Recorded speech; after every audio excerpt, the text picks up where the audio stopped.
Hey, it's Vanessa from CraftyGemini.com, and I post weekly crafting and cooking videos here on YouTube. Ever since I was selected as one of the YouTube NextUp winners, I now have all the resources in place to make my channel bigger and better. So I've been working hard for the last couple of months to bring you the best tutorials that I know how.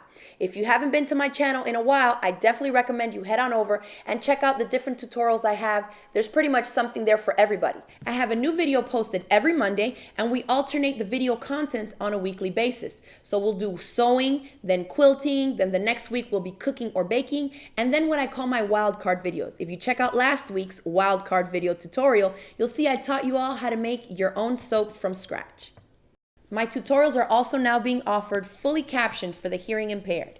This week we're ready for a new quilting tutorial, so I'm going to show you all how to make some really easy fabric postcards that you can actually send off in the mail.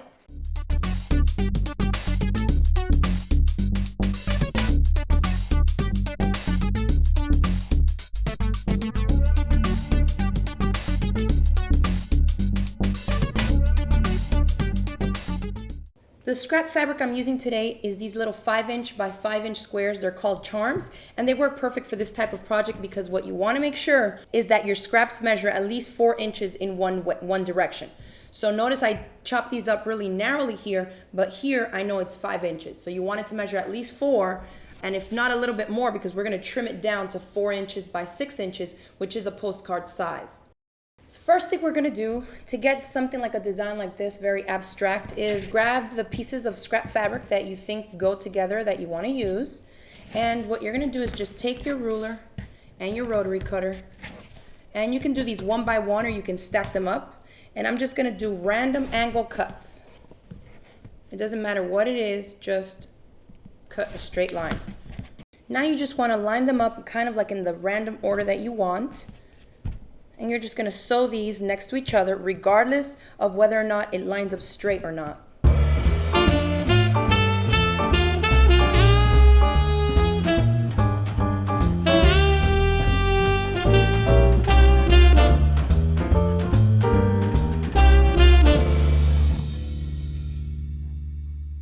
After you've sewn all your pieces together, you want to make sure that it's bigger than the 4" by 6" that we'll be cutting out. So you can see from this one, it is bigger. I like to take it over to my pressing surface and just give it a nice press to get all those seams on the back side to lay flat. Now you take your scrap piece of batting and you're going to lay this on top. And I like to take my fabric glue stick at this point and just dab it on the back of the fabric itself. And you're going to lay it on one side of your batting and press it down. Now this is a great time to go over to your sewing machine and play around with the different decorative stitches that your machine may have.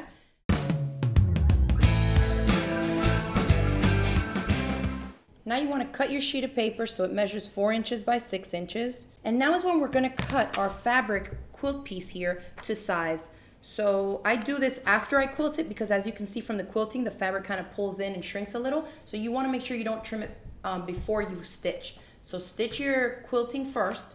Then you're going to take your 4" by 6" piece of paper and place it wherever you want your postcard to be. So I just place it on there lightly and I hold it down with my ruler, and I'm going to trim this to the size of the paper. After you cut your paper out, you want to go ahead and write your address and who it's going to now that you can actually put it down on a stiff surface. And then what I did here was just take my fabric glue stick and put some around the edges, just to get that paper to adhere nicely to it. And then after you've written what you want on here and who you're going to send it to, that's when you want to place the ugly side of the paper to the batting side of your postcard. Okay, and you can see that it sticks nicely with that fabric glue. Now all we have to do is stitch around the edges with a tight little zigzag stitch to secure all the ends, like you see on this one. If you're planning on mailing your fabric postcards in the US mail, you shouldn't have a problem. They will generally charge you just a little bit extra because they have to sort these by hand and can't run them through the machine because of the fabric. But otherwise, they're good to go. I hope you all will consider making your own fabric postcards this summer to mail off to your friends and family. And don't forget to subscribe to my channel because I'm posting weekly tutorials every Monday here on the Crafty Gemini YouTube channel.